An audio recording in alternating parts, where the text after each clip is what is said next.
Welcome to Hanging at the Hangar Bar. I'm Scott. I'm Candace. I'm Lariah. And I'm Lacey. Grab a drink and come hang with us at the Hangar Bar.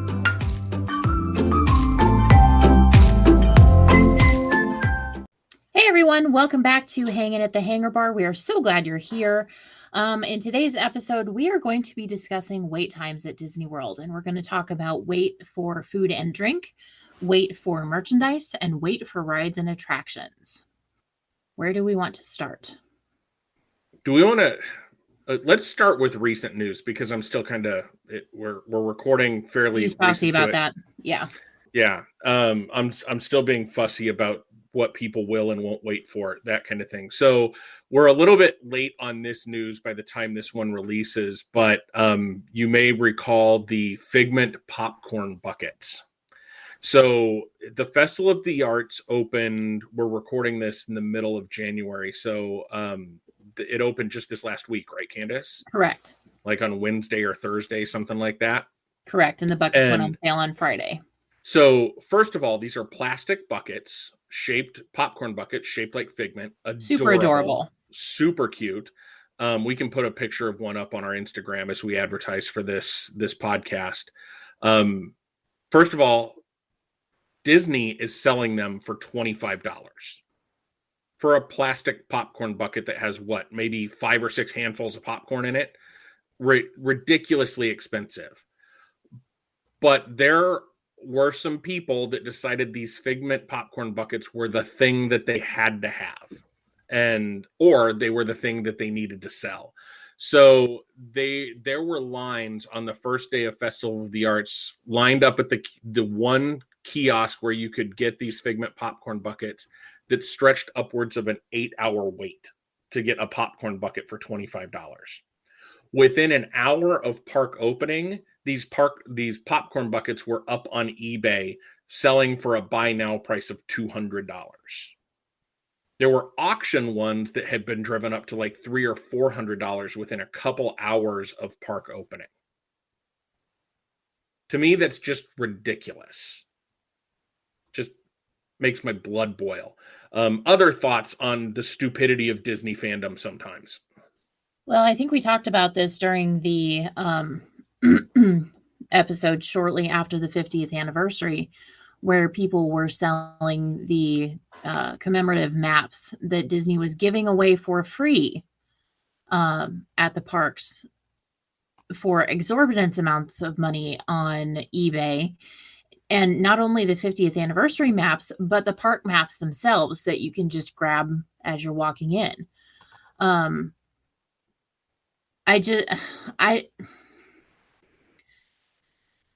Again, the people that are doing this, in my opinion, not true Disney fans. It's honestly, I honestly don't know what is going on in the minds of people doing that. Whatever. But in my opinion, it's a waste of your time and it's a waste of your resources. Why would you want to spend your Disney time doing that? They're cute. They are adorable, but it's a piece of plastic. I'm sorry. I don't understand. They're adorable, really adorable, but yeah. Where does the popcorn? I'm sharing. We'll have to put a picture of this bucket up on the Instagram because I'm going to ask a question. Where does the popcorn come out of? Where do you reach in to get the popcorn? His back. Oh, in the back? Yep. Okay. It's not like you pull off the top of his head and eat the popcorn from there. It kind of looks like that would be the place, but it's in his back. Okay. Oh, wow. Okay. Well, I don't know. To me, I think it's more of a FOMO trendy thing that the world has started to become this where everybody, I don't know, I'm struggling with my words, but it's like just because something is new, everyone thinks that they need to have it. And it's just really sad that you go to Disney World and wait in line for an item, and like you said, Lariah, your day spent was standing in a line.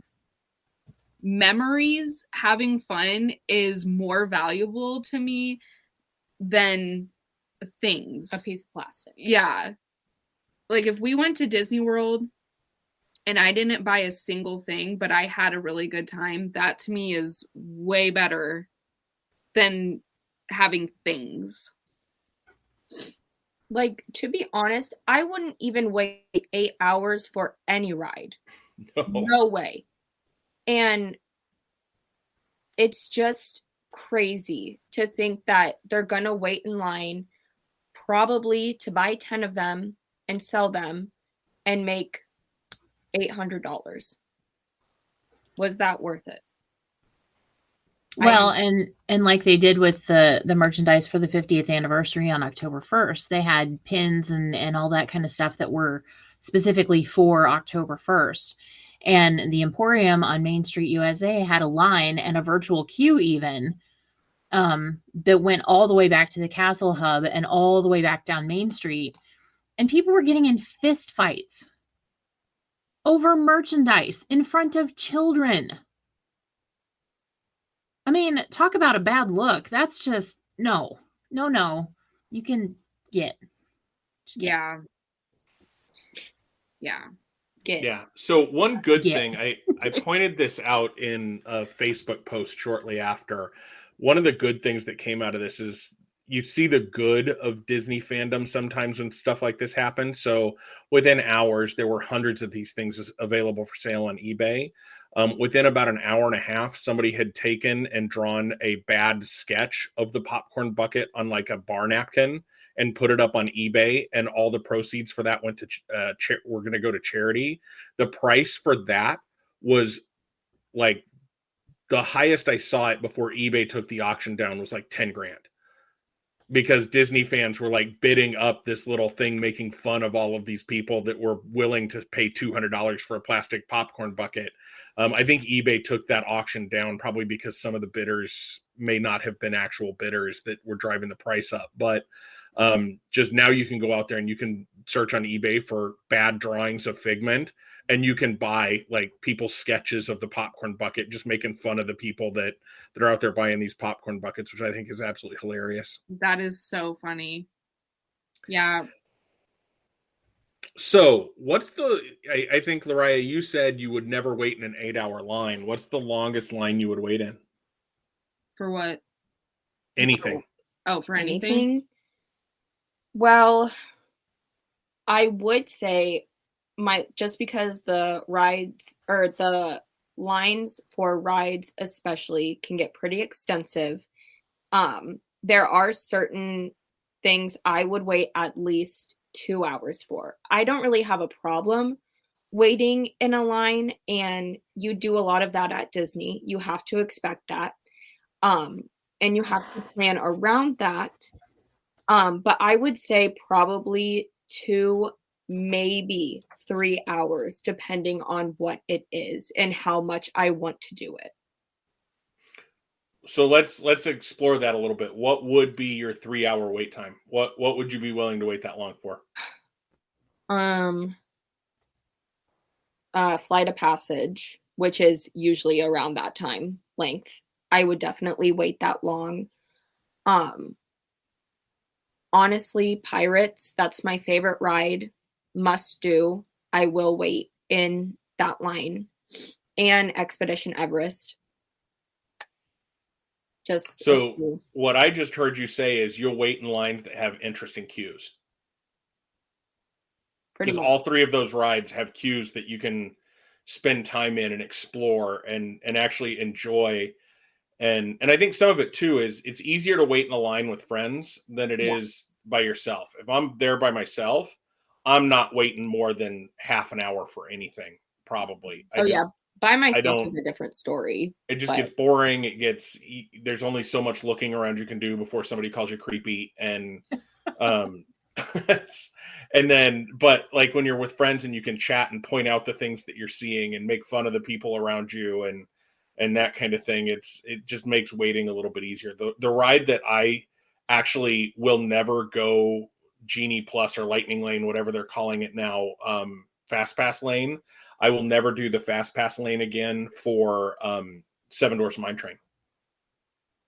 That queue, I will wait. That is one ride that I will wait in the full queue for every time, just because the queue is so much fun. Yeah. Once they get it all opened up again. Yeah, it's still partially closed down, right? All the interactive pieces. Yep. To eliminate touch points. Boo. Boo. Stupid The other kid. queue like that for me is Midway Mania over in Hollywood Studios Toy Story Land. That's a fun queue as well. I don't know that I would wait like 2 hours for that, but a half hour, 45-minute wait for that ride would definitely be completely doable. Mm-hmm. Well, that's the thing, is that Disney knows you are going to have to wait in line. They know how big their audience is, so they make it fun and enjoyable for you.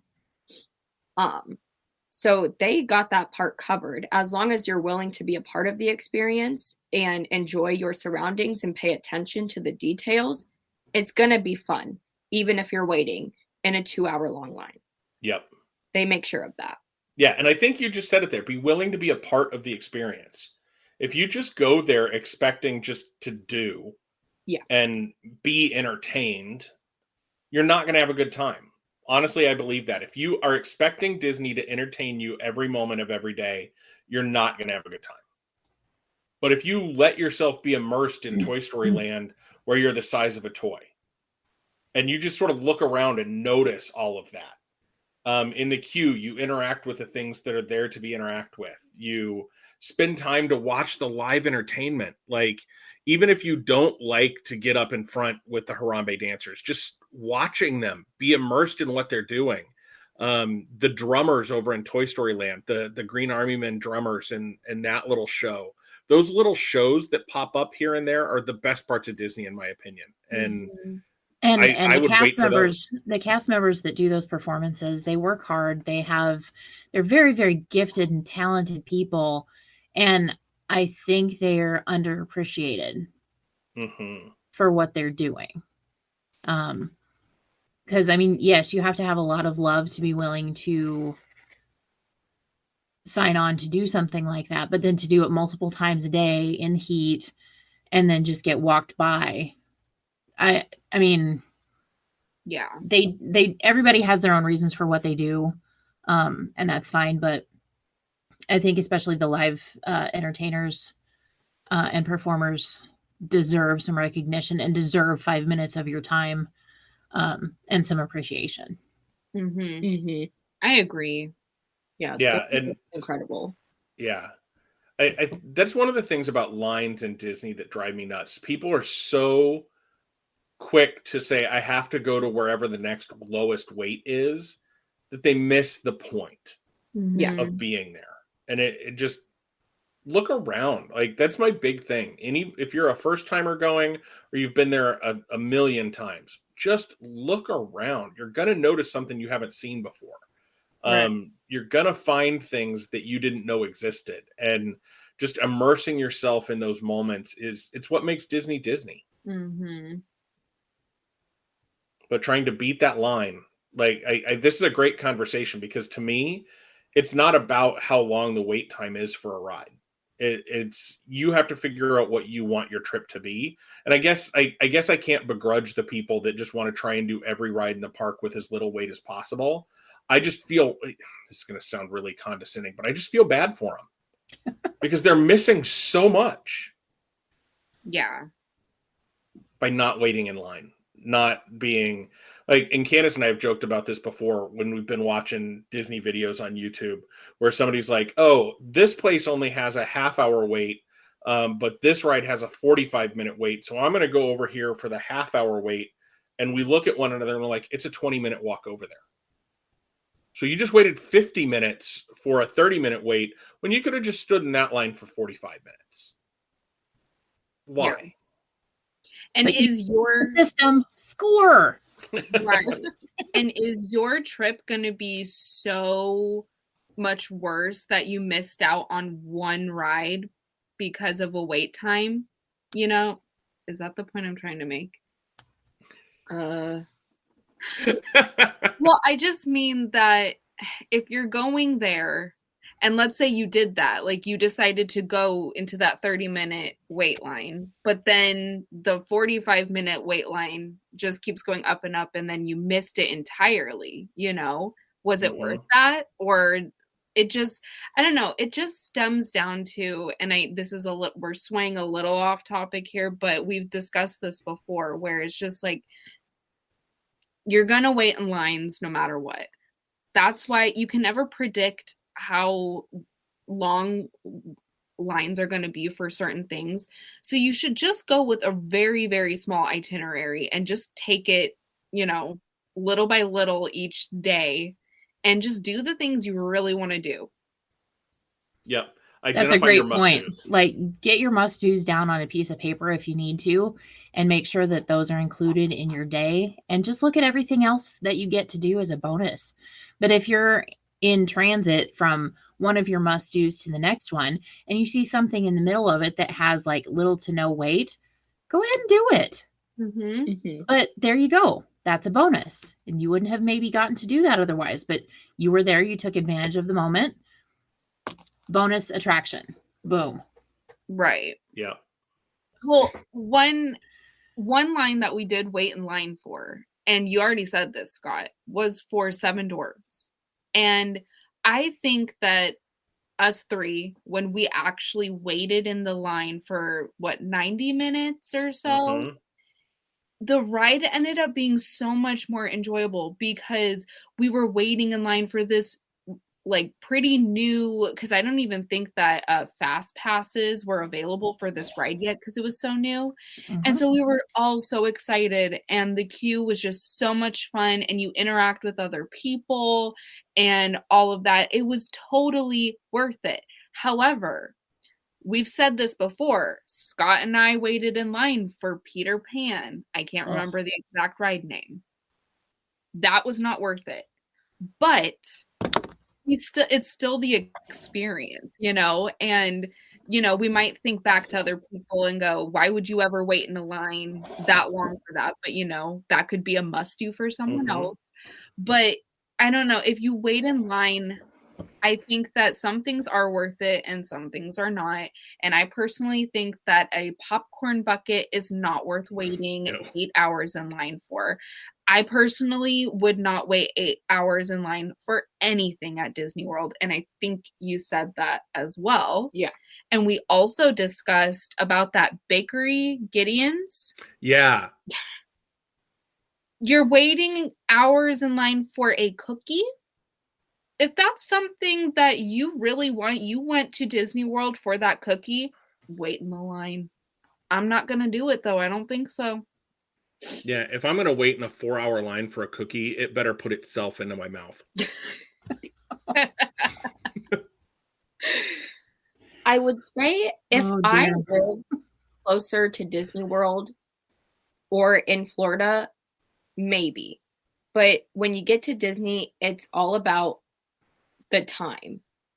And you got to make sure you're spending your time wisely. And like I said, that's going to include waiting in line, but you got to choose what you're going to wait in line for. Do not waste your time at Disney. That is your adventure. That is your story. You are in a story at Disney World. Do make sure you have your priorities in check. Okay? Agreed.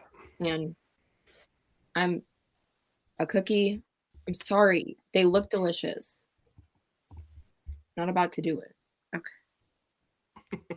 Not about it. Yeah, I think our perspective definitely is different than other people's, because when we go, we're going that one time and it'll be a while before we go again. So I think lines to us, standing in line for a popcorn bucket, just sounds so crazy. But there are people who go to Disney World every week or so, and standing in line for that popcorn bucket, they don't care because they've done everything.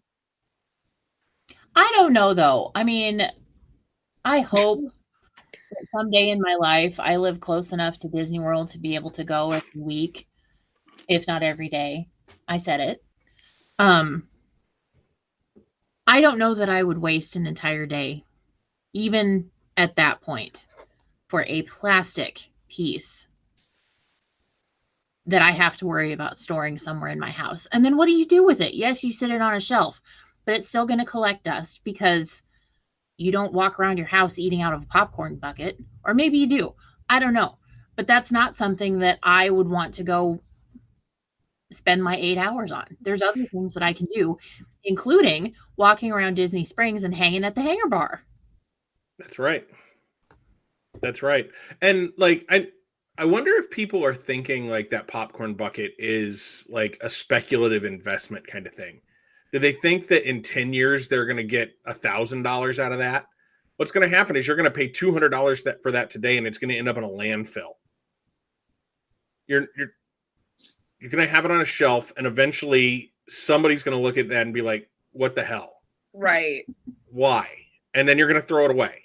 Right. Well, we were kind of, I think it was us, we were kind of talking about something similar with Beanie Babies. How when we were little, we would get Beanie Babies and everyone's saying, oh my gosh, these are going to be worth so much money. Are you getting the Beanie Babies because you want them to be worth money one day? Or do you genuinely like it? As same thing goes for the popcorn bucket. Are you standing in line because you are just the ultimate Figment fan and you are the ultimate Disney fan that just collects all those popcorn buckets and you just need it? Or are you standing in line to make some money that you may or may not get depending on, Right. the years to come? And those people that are ride or die popcorn bucket fans, because I know there are people that just collect those. That's like their mouse ears. Sorry, popcorn bucket fan. That's a title. Can I have business cards made with that? I'm a popcorn bucket fan. Anyway, if that's your thing, that's fine. But that doesn't mean that you need to buy 10 of them and sell 9 of them on eBay to try and make more money than you paid for them. Because that's not the purpose. Yeah, those people, I'm sorry, excuse my French, but those people suck. Mm-hmm. Yeah, If you're French, it is. Oh, yeah. They suck. They suck. No. If you're one of those persons that goes and buys things and then sells them, I'm ashamed of you. Shame on you. Because it's a selfish thing to do. And I think that if you're there that day for the popcorn bucket, get your dang popcorn bucket and go home and eat your popcorn in your popcorn bucket and be your happiest self. I'm happy for you. But do not be that person that buys so many so you can make a profit. Yeah. Well, maybe this is just stating the obvious, but it seems like those are targeted for children. And if you are an adult going to buy 10 popcorn buckets, some kid isn't getting one. And they look like they're aimed for the more children audiences out there. Like, I would definitely take a popcorn bucket. They look fun. I'm not waiting very long for one, but it looks like they're aimed for younger audiences, to be honest. And just, yeah, it's just kind of rude. It's a $25 popcorn bucket. Yeah. And you kind of got to wonder. $25 for popcorn. You kind of got to wonder. Yes, but you get cheap refills. But I will say, you kind of got to wonder if a fun thing, and I wonder if anybody did this or if this is just my twisted mind working, if somebody went to a regular popcorn stand and got just a box of plain old Disney popcorn and walked by that line real slowly, getting their popcorn and being like, look what I got. I got popcorn and I'm going to eat it. Y'all are in the line being stupid. Because I totally would do that. That's funny. So getting back to waiting in line for things. In Disney right now, they're really pushing mobile order for quick service. I've actually heard of folks that, like, because of mobile order pickup times, you have to start picking what you want for lunch at like 9 or 10 o'clock in the morning. to be able to get your window for 12 or 12:30 for being able to pick up like lunch, or 3 o'clock in the afternoon for picking up dinner at 6. What do you think of that? Why do you think that's happening? Reduce crowds, I guess. Is it, yeah, I'm wondering, reduced crowds, maybe reduced staff? Yeah. Like, are they just so, like, they just don't have enough people back in the parks yet to deal with the demand? I think it's a staffing thing. I think it's also the entitlement piece of the puzzle, where people absolutely must eat their lunch at 12:05 p.m. every day, or they may suffer some unknown consequence or health issue. I don't know. But again, when you go into a Disney trip, you have to be willing to be flexible. And if you have to absolutely eat your lunch for whatever reason it is, and it's none of my business what that reason is, but you have to eat your lunch at 12:05 p.m., then you probably should be locked and loaded with what you want at 9 o'clock in the morning. Because if you're going to be that regimented that you have to know that you have to eat at that time, do it up. It's not like the menus are hard to find. They're right there in the mobile order app. I don't know what I want for breakfast right after I got done eating what I wanted for breakfast, let alone lunch 3 hours before I get to lunch. Right. Yeah. I don't know. Are they only doing mobile orders, or can you like wait in a line for fast? You can wait in a line for quick still. Service. Mhm. Okay. 'Cause I honestly wouldn't mind. I guess it depends on what your schedule is that day, but I honestly wouldn't mind waiting in line for, I don't know, however long to get, like you said, Scott, I wouldn't know what I wanted for lunch. Like if I did that, I order like a veggie burger, and then it comes down to it and I'm like, a veggie burger sounds disgusting right now. I'm just that kind of person where I'm a mood eater, where it has to sound good in the moment or something. So, but some people eat a burger and fries every day. So that would be definitely their best option if they don't want to wait in line.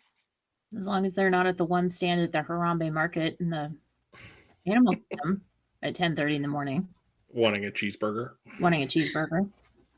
before it's even open. That's my funny. kind of person. Special kind of people. Extra special guests. So let's go back to Gideon's. We're kind of jumping all over the place with this one, but it's fun. So Gideon's has a virtual queue. So you have to be in Disney Springs and get into the virtual queue, and then they text you when it's time to come back. And that wait can sometimes be 2 to 3 hours. Does that change your opinion on that wait time if you're just out and about in Disney Springs shopping and doing other things while you wait to get into Gideon's? It's not like you have to stand in a line and wait. But you do have to wait, because the virtual queue says you can come back now and get in this line. And then we're going to work through the line. And when you get into Gideon's, you get into Gideon's. But that line itself could be hours. Really? Yes. No. It's not like they just give you a number and say, okay, now serving number 475,000 for the day. We're going to tell you when you can come back and wait in this line. Or cookies. No.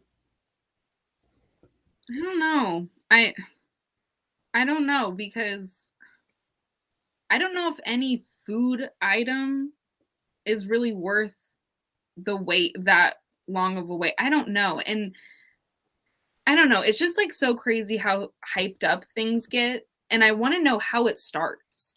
Like, does one person just see, like, is the line just really long one day? Yeah, those cookies look crazy. Mm-mm. It looks super good. I don't want it. You can have But mine. we waited in line for Joffrey's for like 4 minutes to get a really delicious donut. You know what I'm Right. saying? Yeah, that chocolate chip cookie has probably 100 chocolate chips just on the surface. It's just a chocolate chip. It's just a large chocolate chip. But I don't know. I don't understand. I don't understand the hype. Welcome to Nebraska. I don't understand. She doesn't understand. No, I guess, was it just long one day? Did someone come out with that cookie and then like 40 people see them walking around with that cookie, ask them where they got it from and got into a line, and then ever since then everyone's just in that line? And I don't know, it's just Well, and actually when you think about the history of where those cookies started, there's Gideon's Bakehouse. It's time for Disney trivia with Candace. Gideon's Bakehouse is actually located, their flagship store is located in Tampa. So they were shipping in these cookies to the Polite Pig, which is a restaurant in Disney Springs, and they would bring them in every day at 4:00. Well, word of these cookies and how delicious they are started spreading. So the Polite Pig was experiencing these super long lines just for people to get these cookies at 4:00 every day. And they only had a very specific number of them. So once they were gone, they were gone. So then Gideon's opens up a store in Disney Springs, and that just kind of exploded because now these cookies are available all day long. But now you have to get into a virtual queue with, come wait in line for this cookie. Can you still get them at that restaurant? No. Though? No. Okay. Interesting. Well, I don't know. Maybe it's an experience thing for some people, thinking that to them waiting in line for a cookie just seems super fun. It could be that. Okay. I guess I struggle to understand anybody that would be like, I'm going to go wait in line. This sounds fun. That's This is fun. No, I mean, like, I don't know. There's just some things that you stand in line for, and it's just an experience. Like us with going through, standing in line for Seven Dwarfs. That was an experience. However, it's a different experience. It's a better payoff, I guess. But maybe there are just some people who are just cookie. Yes. Oh, go ahead. Finish. Oh, I thought you were asking a question. No, I just have a correction, but go ahead. Oh, okay. I don't know. I was just going to say that maybe some people out there are just cookie, what is the word? Connoisseurs. And to them, their life goal is to stand in the Gideon's line to try a Gideon cookie, maybe. So I need to correct myself. Their original bakery is in Orlando, not Tampa. Okay. Joffrey's is in Tampa. So how long do you suppose people wait in just the original bakery for one of their cookies? Do you think probably it's not 4 hours. Really? Yeah. Okay. Yeah, it's kind of silly if you ask me. I'm just trying to think of locally if there's anywhere that I think is so good that I'd be like, yep, I'm willing to wait that long. And I'm the type of person, like Candace will even vouch to this. If we're like, hey, I want to go to Cheesecake Factory or I want to go to wherever restaurant, and the wait is 45 minutes to an hour, I'm willing to wait. If that's where I want to go, I don't mind waiting to be seated at a table. And it always drives me nuts when people walk in and say, how long's the wait? And somebody says 20 minutes, and then they just go drive 30 minutes to wait 20 minutes somewhere else. Again, like that kind of thing drives me nuts, but I'm willing to wait, but I can't imagine that I would walk into anywhere and have them tell me, yeah, it's going to be 2.5 hours before you can order dessert. That I would be like, oh, okay, that's good enough that I'm willing to do that. Right. And I wonder too, so I know we are now Disney content creators, as they say, but I wonder if content creators and influencers are part of the problem here. Yep. And I think a lot of people like do it for the gram. You get a cookie of it, you get a Gideon's Bakehouse cookie and you put it on Instagram and all of a sudden you go viral because you have a cookie. Right. Your Instagram, and I've said this before, Disney is Their marketing department is second to none, because I tell you what, they get those desserts that are absolutely fantastically beautiful that people take pictures of and put on Instagram or wherever else they're posting. The desserts kind of taste like crap, but they're beautiful and people are getting a lot of attention because they're on their social media feeds. That's a really good point, and something I was even thinking about. If the internet did not exist or social media did not exist, how popular would some of these things be? Because when you're going somewhere and you are a fan of social media or you have social media, a lot of the times you do a lot of stuff just so you can post about it. Mm-hmm. I can be one of those persons too. I'm going to own up to it. I think we all can to a point. Yeah. I mean, right. We all want to know what everyone's up to, what's like the coolest thing, and it's like a trend sort of thing, I guess. I'm not exactly sure what to really call it, but like at Disney, what is it in Epcot, the purple wall? Yes.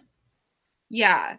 It's just like certain things that are on a whole other like Instagrammer's bucket list, because that's what you do when you go to Disney and you have an Instagram. You take certain pictures of things, you try certain things, not because you necessarily want to, but just because it's the thing, and it's kind of sad. Well, and the whole thing about, if it's not on Instagram or if it's not on Facebook, did it really happen? And the answer to that is yes, because I have 500 other pictures of me and my travel party having a fantastic time, but I didn't post a single one of them because I was too busy in the experience in the moment. You can look at them, a few weeks later or 6 months later when I decide to post it because I want to make a comment about something. But yes, lots of things happen that don't go on social media. Mm-hmm. Yeah, and some of that, it almost feels like it drives scarcity. Like people plan so much for a Disney trip that it ends up creating extra lines. Mm-hmm. Like you watch Disney vloggers and they all talk about, this is the restaurant you need to go to, or this is the best fried chicken in all of Disney, and this is the best this, and this is the best this. I've even Candace and I were watching the video last night, and I'm like, next time we go, we got to go to Art Smith's because I want to try the fried chicken. So I'm falling prey to it as well. So and what drive it kind of, now that I'm saying it out loud, there's probably money behind it. Like, Art Smith's is like, hey, come review our food because you have a 400,000 person following on your YouTube and you get 120,000 views of every video. We want that kind of advertising. Gideon's is probably paying somebody to be like, hey, come review our cookies and talk about how they're a pound and how good they are and say these things and get us a line that takes all day to get through. Right. They pay somebody $1,000 for a review. They're going to make that up in an hour. They don't care. And when you just charge drives $6 a piece for cookies, good Lord. Right. Okay, so this went kind of off topic. I don't know that we spent a whole lot of time talking about truly waiting in lines, but that's okay.